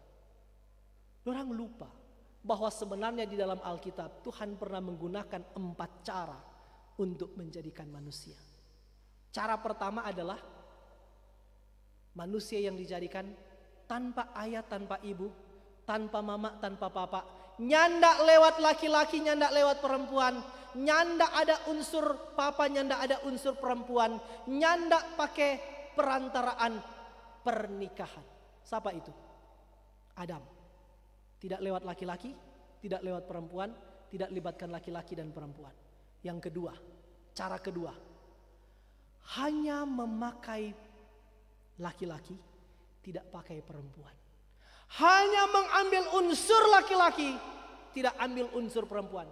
Hanya libatkan laki-laki, tidak libatkan perempuan. Hanya melalui laki-laki, tidak melalui perempuan. Siapa itu? Hawa. Yang ketiga, kalau yang pertama, tidak pakai laki, tidak pakai perempuan, tidak pakai suami, tidak pakai istri, tidak pakai mama, tidak pakai papa, tidak lewat laki-laki, tidak lewat perempuan, tidak libatkan laki-laki, tidak libatkan perempuan, tidak ambil unsur laki-laki, tidak ambil unsur perempuan. Yang kedua, hanya ambil unsur laki-laki, hanya lewat laki-laki, hanya libatkan laki-laki, tidak libatkan perempuan. Yang ketiga, pakai dua-dua. Pakai mama, pakai papa, pakai ayah, pakai ibu, pakai laki-laki, pakai perempuan, pakai sel sperma, pakai sel telur. Itu siapa? Torang semua produksi massal. Yang pertama dan yang kedua limited edition. Yang ketiga produksi massal. Torang semua produksi massal. Kecuali ada di antara torang. Siapa di antara torang yang tidak ada mama tiba-tiba ada di dunia ini? Tidak ada papa tiba-tiba ada di dunia ini? Tidak ada kan? Torang semua sama. Itu ketiga. Banyak orang cuma memikirkan yang ketiga. Maksudnya sampai yang ketiga. Sebenarnya masih ada satu yang Tuhan belum pernah pakai. Cara pertama hendak pakai dua-dua. Cara kedua cuma pakai laki-laki. Cara ketiga pakai laki-laki dan perempuan. Harusnya ada satu yang Tuhan belum pernah pakai, yaitu kenapa dulu Allah boleh menjadikan manusia hanya pakai laki-laki, tidak pakai perempuan. Hanya libatkan laki-laki, tidak libatkan perempuan. Hanya ambil unsur laki-laki, tidak ambil unsur perempuan. Hanya melalui laki-laki, tidak melalui perempuan. Kenapa Allah tidak boleh menggunakan cara sebaliknya? Hanya pakai perempuan, tidak usah pakai laki-laki. Hanya libatkan perempuan, tidak usah laki-laki. Hanya melalui perempuan, tidak usah melalui laki-laki. Kenapa tidak boleh? Allah bilang boleh dong. Dulu kita cuma pernah pakai laki-laki, tidak usah perempuan. Kenapa kita tidak boleh pakai sebaliknya? Itu waktu Maria dalam perkara melahirkan Yesus. Bedanya adalah pertama, kedua, ketiga dicipta, tapi Yesus tidak dicipta. Alkitab mencatat Yesus dilahirkan, bukan dicipta. Justru orang-orang yang berpikir yang paling logis hanya yang ketiga. Dorang lupa ada satu, ada dua, dan ada yang keempat yang Tuhan pakai. Sebenarnya di beberapa waktu Natal lalu kita sudah pernah terangkan ini kan. Jadi sebenarnya Tuhan pernah pakai 4 cara. Jadi sebenarnya mengatakan Alkitab berisi firman Tuhan itu salah. Itu harus ditolak. Yang ketiga, ada yang mengatakan Alkitab bisa menjadi firman. Maksudnya apa? Kalau kata orang baca, kong terjadi perjumpaan, terjadi perubahan secara rohani.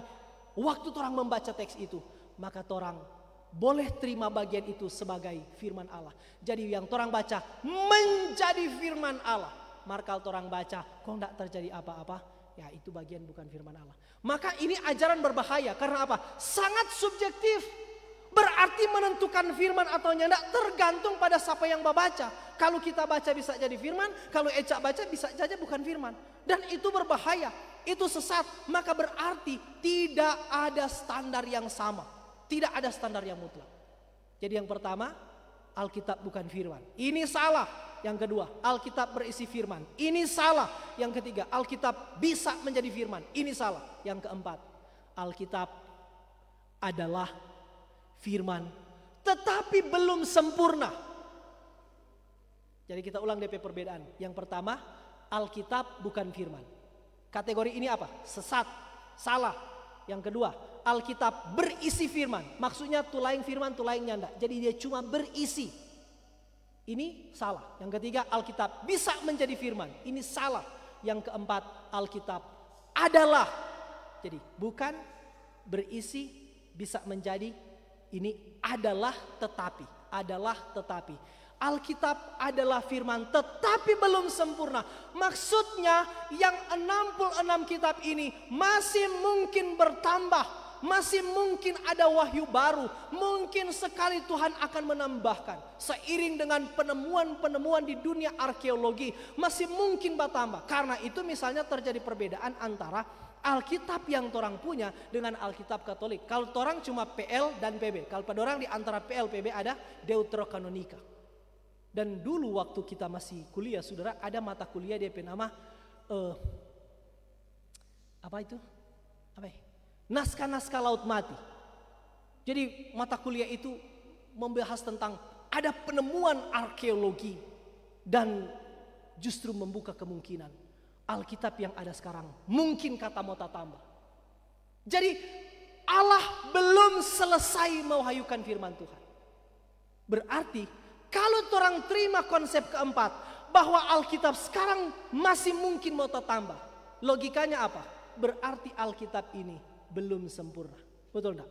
Karena masih terbuka kemungkinan pada wahyu baru. Dan karena itu Calvinisme konsep yang kelima. Alkitab adalah firman. Sudah sempurna, sudah cukup, sudah selesai, tidak diperlukan wahyu baru. Dan ini menjadi standar yang sempurna, standar yang mutlak, standar yang sudah final. Tidak mungkin ada wahyu baru. Ini ajaran yang benar. Doktrin tentang Injil, doktrin tentang Allah Tritunggal, doktrin tentang Kristus, doktrin tentang Roh Kudus, doktrin tentang Alkitab. Menolak doktrin utama ini tidak bisa disebut Kristen. Disebut bukan Kristen, disebut bidat, disebut sesat. Sebaliknya, kalau orang terima ini, tapi pihak tertentu mengatakan terkutuk, torang akan bilang, semua kutukan yang engkau katakan kepada kami dikembalikan kepadamu. Kamu terima kamu pe kata-kata itu. Kami tidak akan terima itu. Dan siapa kamu berani mengatakan kami terkutuk, karena yang kami pegang adalah ajaran yang benar. Dengan demikian implikasinya, saudara berani mencari pasangan dengan gereja, dengan orang-orang dari pihak-pihak tertentu yang menolak konsep-konsep utama tadi. Saudara mungkin menemukan pasangan hidup, tapi saudara akan kehilangan keselamatan.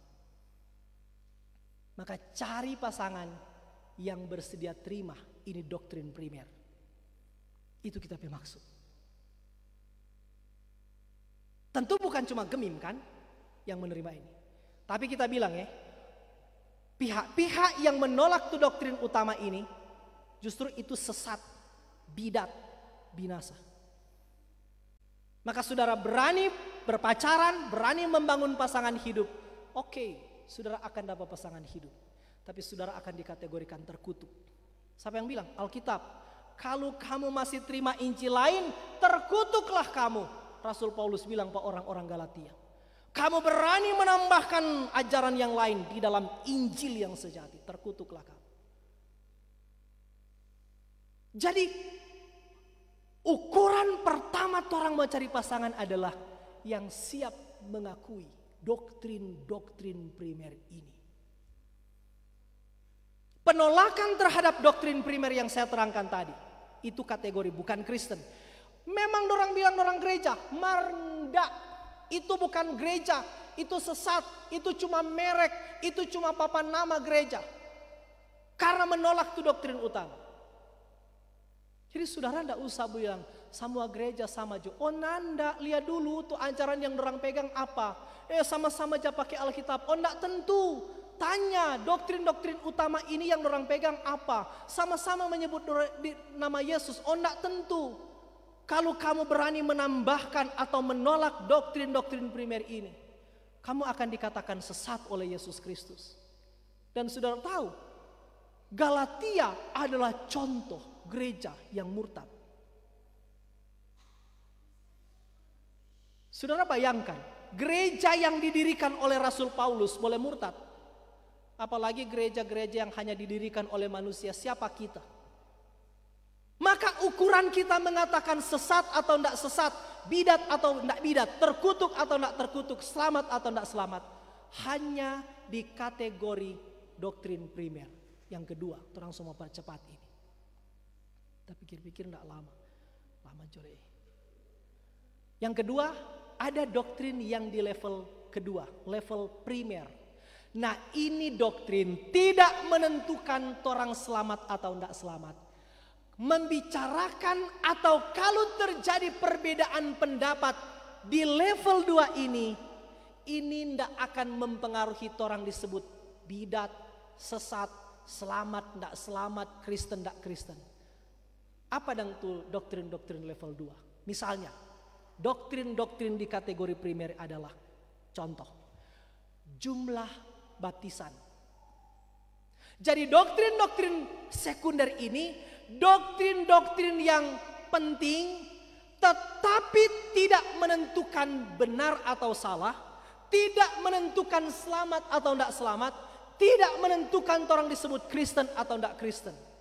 Jadi ini hanya perbedaan, sama-sama Kristen, tapi kepentingan doktrin ini hanya untuk menentukan perbedaan denominasi gereja. Tapi sekaligus ketika terjadi perbedaan di level 2 ini, kalau dia P atau dorang P konsep ndak, kalau yang dorang terima ndak sama dengan yang dorang terima, dorang P konsep ndak sama dengan dorang P konsep, dorang ndak boleh bilang kamu bidat, kamu sesat, kamu terkutuk, kamu masuk neraka. Nah masalahnya tuh gereja tertentu yang dia bilang orang itu, tapi dari pihak orang ndak boleh. Dalam hal apa tuh doktrin primer, doktrin sekunder? Satu, kita ulang. Misalnya perbedaan jumlah sakramen. Kan? Kalau orang berapa tuh sakramen? Cuma 2. Kalau gereja Katolik 7. Jadi ini cuma dalam rangka menentukan denominasi. Ini tidak mempengaruhi orang selamat atau tidak selamat. Yang mau terima 7 silahkan. Tapi orang tetap bertahan di 2, yaitu baptisan dan perjamuan. Karena hanya 2 yang diperintahkan oleh Yesus Kristus. Jadi ketika terjadi perbedaan, kalau dorang bilang dorang 7 atau gereja tertentu bilang dorang 3, ya sudah terserah dorang. Tapi orang tidak boleh bilang dorang sesat. Orang tidak boleh bilang dorang bidat. Orang tidak boleh bilang dorang terkutuk. Nah masalahnya dorang yang bilang terang terkutuk. Karena itu dari tadi kita ulang-ulang. Siapa yang mengatakan gereja ini terkutuk, semua kata-katamu dikembalikan kepadamu. Ini live toh. Supaya semua orang juga tahu. Orang menjaga otoritas gereja. Bukan berdasarkan perasaan, tapi berdasarkan standar kebenaran yang alkitabiah. Jadi kita ulang ya.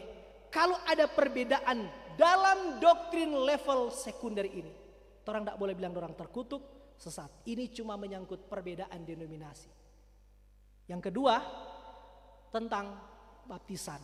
Baptisan ini tidak masuk doktrin primer. Ini doktrin sekunder. Karena baptisan tidak menentukan orang selamat tak selamat. Misalnya terjadi perbedaan entah menyangkut objek baptisan.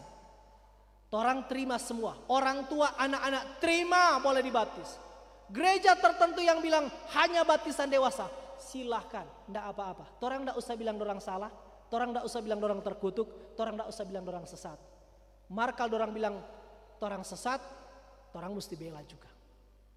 Markal orang bilang orang terkutuk, ya kembali kepadamu kutuk-kutuk itu. Sudah tahu enggak gereja yang paling hobi bakutuk siapa? Gereja Katolik.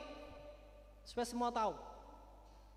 Orang ini dikutuk-kutuk karena menolak tuh ajaran-ajaran yang dorang jabekin. Doktrin yang benar, sakramen yang benar harus setuju. Siapa yang menolak ini terkutuklah dia. Dia arti orang masuk neraka kalau tidak terima 7. Ini gereja atau apa ini tukang bakutuk ini? Dan saudara tidak tahu. Dan saudara enak-enak saja. Jadi bagi orang silahkan. Kalau mau 7, mau 10, mau 100, mau 1000 silahkan. Tidak apa-apa. Tapi orang tetap 2. Yang kedua apa? Baptisan. Kalau gereja tertentu mau tekankan dorang mesti baptis selam, ya silahkan baptis selam. Orang cuma baptisan anak-anak, cuma baptisan dewasa, ya silahkan. Tidak ada urusan itu dengan keselamatan. Tapi orang bilang baptisan itu objeknya siapa saja. Anak-anak, orang tua, siapa saja boleh. Baptisan itu boleh 3 metode. Percik, curah, selam. Meskipun yang orang pakai apa? Kalau orang gemim pakai apa? Yang orang pakai apa? Curah. Meskipun orang aja bilang kadang-kadang percik. Kalau percik, sudah tahu belum pernah lihat pendeta baptis. Aku membaptis engkau dalam nama Bapa dan Anak dan Roh Kudus. Toh, ambil itu air, kongsi begini. Itu dia nama curah. Nah gereja tertentu backing perkara. Oh enggak benar, baptisan yang benar itu mesti selam. Kamu tahu dari mana baptisan yang benar selam? Tahu dari mana? Oh Yesus dibaptis selam. Mana ada hadir waktu itu? Mana ada bukti foto? Mana ada Pak undang waktu Yesus baptis? Orang mesti tanya begitu pada orang. Jangan orang seenaknya banyak mulu cuma mulu tuh pakai tuh otak enggak pakai. Kamu udah hadir? Berani saja kamu bilang Yesus baptis selam. Oh memang sih tidak hadir, orang dah lihat di film. Itu ngana. Film kok dijadikan rujukan. Tapi siapa tahu katuk ngana ada bukti foto, pergi tanya Om Roni di bawah. Dia tukang foto, siapa tahu dia ada simpan foto dapat undang. Yesus pe mama deng papa ada undang. Om Roni hadir akang mau bawa foto dokumentasi. Kita tanya siapa tahu ada dia pe klise dulu, bilang klise itu. Sekarang kan kurang cetak-cetak. Klise itu dia pe istilah dulu dong. Pintar, siapa tahu ada dokumen atau pitanya tuh Geraldo dengan angkasa, dorang so lebih tua dari dulu tahu dorang memang so tukang bafoto. Siapa tahu dorang dah hadir waktu zaman Yesus kong ada bukti. Yesus baptis selam. Tapi gereja-gereja tertentu ini enak saja kamu bilang semua baptisan di luar selam salah, sesat. Nah ini kesempatan orang belajar sekaligus menegakkan. Kiapa orang terima kok 3-3, orang tidak bikin perkara kamu. Karena orang tahu ini bukan doktrin primer, ini doktrin sekunder, ini doktrin hanya untuk menentukan denominasi gereja, tidak menentukan selamat atau tidak selamat, bidat atau benar. Tidak apa-apa, kamu mau selam silahkan, kamu mau curah silahkan, kamu mau percik silahkan. Tapi jangan bikin perkara orang baptisan. Oh memang sih orang dah lihat di film Yesus dah baptis Islam. Ini ngoni, baptisan masa Yesus, masa film jadi rujukan. Oke. Kalau memang film tidak bisa rujukan, bagaimana dengan Matius 3 ayat 16? Memangnya apa sudah tulis di situ toh? Sesudah dibaptis, Yesus segera keluar dari air. Apa ngoni gemim? Yesus keluar dari air kan? Kita bilang jadi menurut ngana tuh kata keluar dari air yang mengindikasikan Yesus baptis salam. Ya iya dong. Oke, kita tolong ngana Kita tolong ya, saudara-saudara yang lihat live ini kita tolong. Orang kali Indonesia misalnya bilang begini, ini kita pe anak. Anak laki-laki, anak perempuan tetap anak. Markal orang Inggris jadi beda. Anak laki-laki apa? Apa? Boy atau son. Kalau anak perempuan, tak boleh bilang son. Betul enggak? Kalau orang tanya, siapa dia? Dia kalau orang laki-laki perempuan ke setengah-setengah enggak. Laki-laki atau perempuan pokoknya dia, D-I-A. Maka kalau orang Inggris jadi beda kan? Dia laki-laki jadi he. Dia perempuan jadi enggak boleh bilang he. Mesti tegas. Jadi dalam kasus itu orang menemukan contoh. Ada bahasa-bahasa yang orang pe bahasa dibanding dorang. Dorang lebih spesifik. Nah, ini penting, saudara tahu enggak? Di dalam bahasa Yunani, Alkitab Perjanjian Baru itu bahasa aslinya Yunani. Bahasa Yunani itu kenapa dipilih menjadi bahasa asli Alkitab? Kita tidak tahu. Tapi kita yakin salah satu adalah Tuhanlah yang pilih bahasa ini. Salah satunya adalah bahasa ini, bahasa yang unik, bahasa yang teliti, bahasa yang tata bahasanya paling rumit sekaligus paling lengkap di seluruh bahasa apapun di dunia ini. Termasuk ketika pilihan-pilihan kata yang muncul di Alkitab. Nah saudara tahu di dalam bahasa Yunani ada 3 kata yang kalau diterjemahkan ke bahasa Indonesia dia arti keluar dari. Ada ana, dia arti keluar dari. Ada apou, dia arti keluar dari. Ada ek, dia arti keluar dari. Bedanya apa? Kalau ana, dia arti keluar dari arah bawah ke atas. Jadi misalnya bilang keluar dari sumur. Dia dari bawah, dia muncul begini.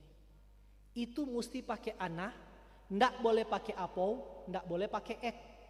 Tapi kalau misalnya keluar dari rumah, nah ndak boleh pakai ana. Mesti pakai kata apou. Jadi keluar dari rumah itu bukan dari bawah ke atas kan? Keluar dari rumah dia arti apa? Beranjak dari rumah, menjauh dari rumah. Kata ek agak mirip, tapi orang sekarang mau periksa.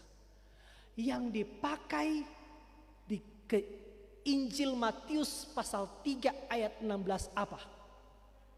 Sesudah dibaptis Yesus segera keluar dari air. Apa ngoni gemim? Yesus keluar dari air. Setelah diperiksa, kata keluar dari, sudah tahu apa yang dipakai? Apou. Apou itu dia arti keluar dari. Anak itu dia arti keluar dari.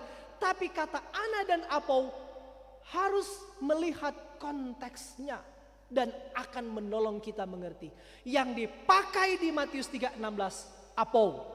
Keluar dari tidak dimaksudkan Yesus betul-betul diselamkan dia muncul. Tweet nyanda. Kata apou yang artinya keluar dari, beranjak dari, menjauh dari, away from, dia bahasa Tombulu. Jadi maksudnya sesudah dibaptis, belum lagi kalau saudara memperhatikan tanda-tanda baca di situ.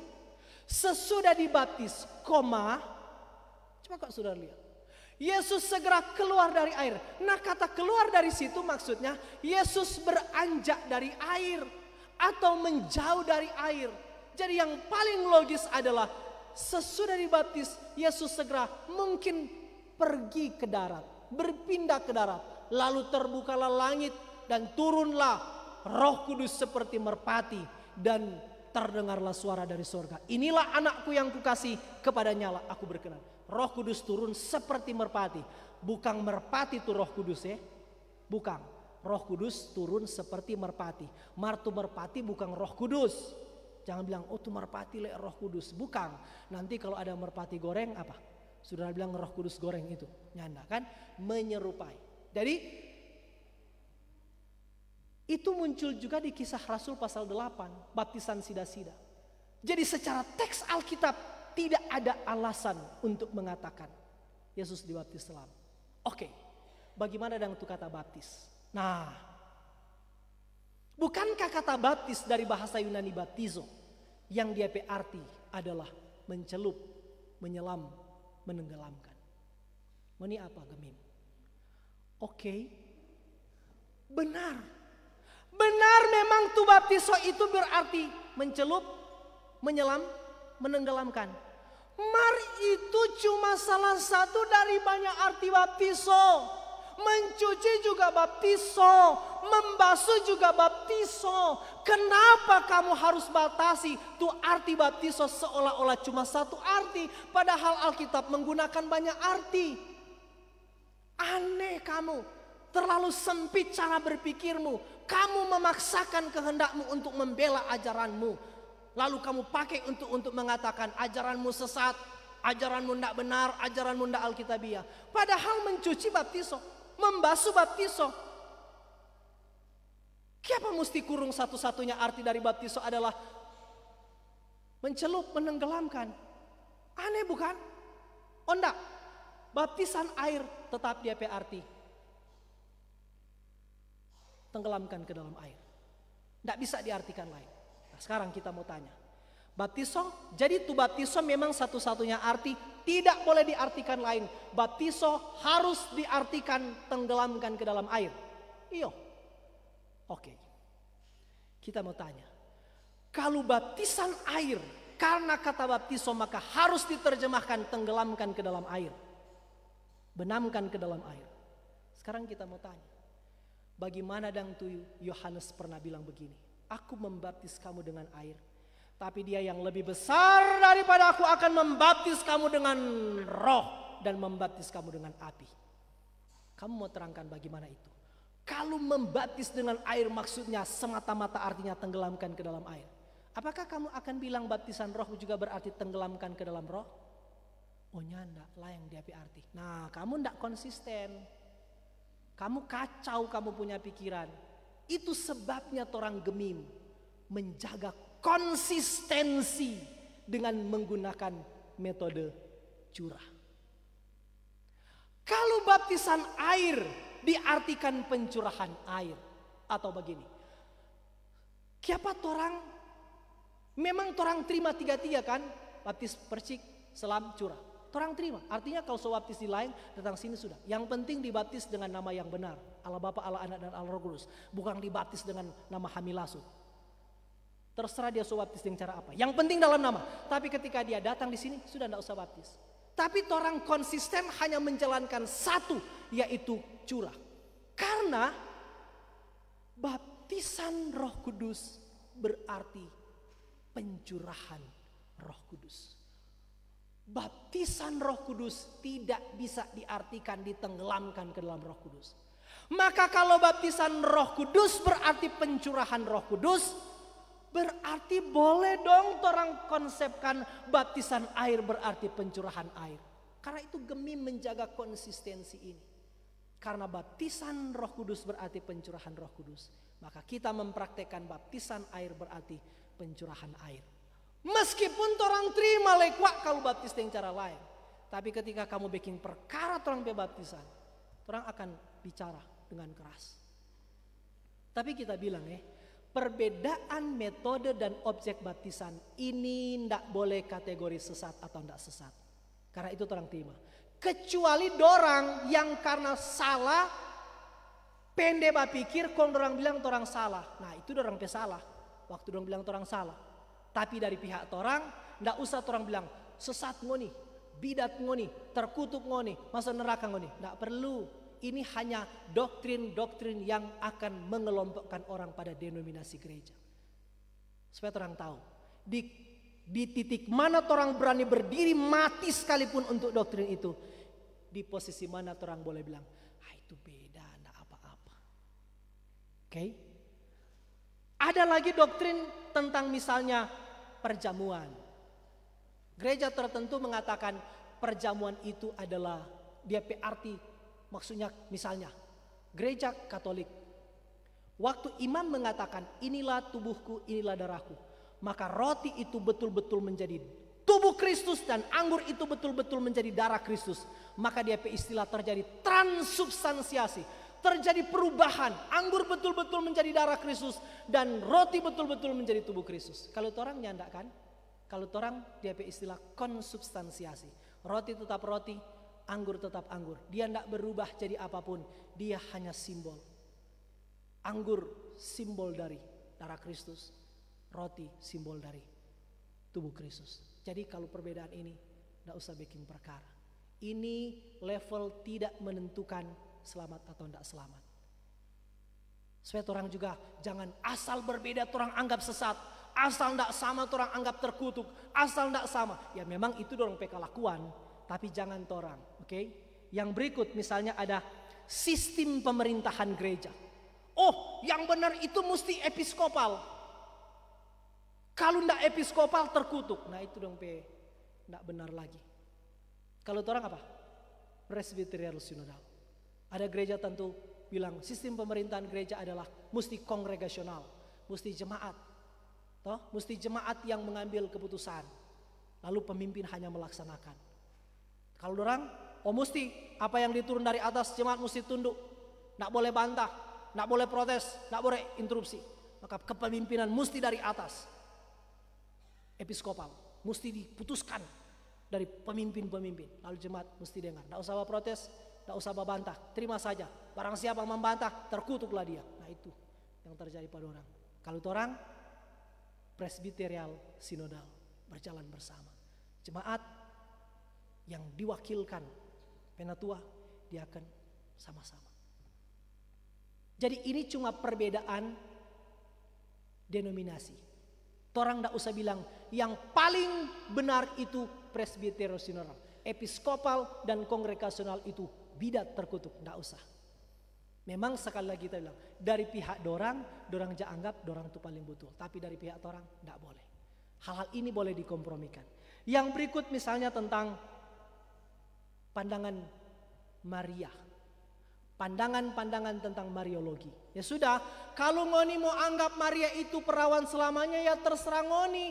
Mar jangan libatkan torang seolah-olah kalau torang tidak terima torang terkutuk.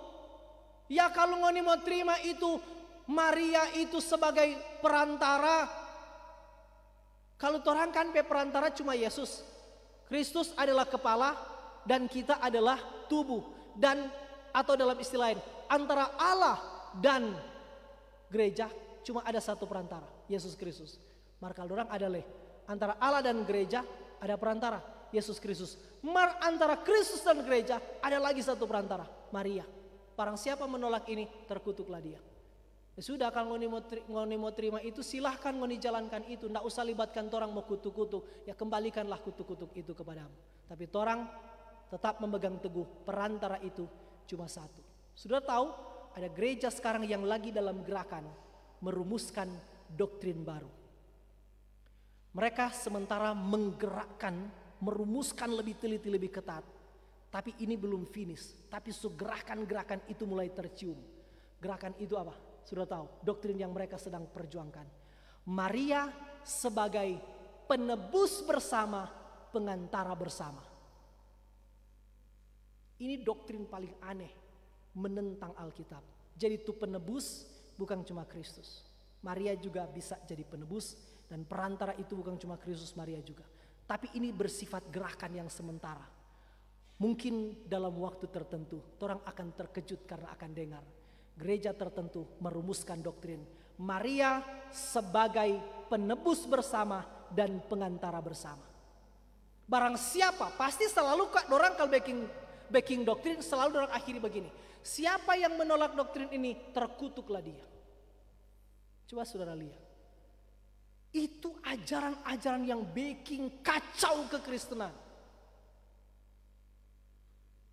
Dan ketika orang lihat tuh ajaran-ajaran salah yang dipelihara, malah sekarang dalam gerakan melahirkan doktrin-doktrin yang paling menentang Alkitab. Seolah-olah selain Yesus Kristus, nanti ada Maria lagi bisa menjadi penebus perantara bersama. Lalu seenaknya kamu yang muda-muda, orang tua juga seenaknya bilang, "Nggak apa-apa. Yang penting masuk gereja, yang penting ibadah hari Minggu, yang penting pakai Alkitab, yang penting bilang-bilang nama Yesus." Padahal sudah jelas-jelas salah.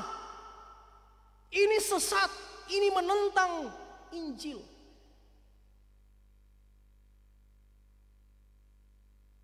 Jadi, maaf ya, saya harus bilang ulang-ulang. Kenapa orang tidak berani, gereja tidak berani mengatakan, ini ajaran salah. Dan kalau kamu demi cintamu, demi pasanganmu, kamu pergi ke gereja itu dan menghidupi, menerima, telan mentah-mentah semua ajaran di situ. Karena kamu dibayang-bayangi oleh ancaman, barang siapa menolak ini kamu terkutuk. Lalu kamu telan mentah-mentah doktrin itu. Justru kamu akan binasa. Justru kamu akan terkutuk oleh Tuhan.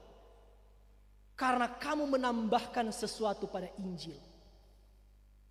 Paulus bilang, barang siapa menambahkan sesuatu pada Injil, malaikat sekalipun terkutuklah dia.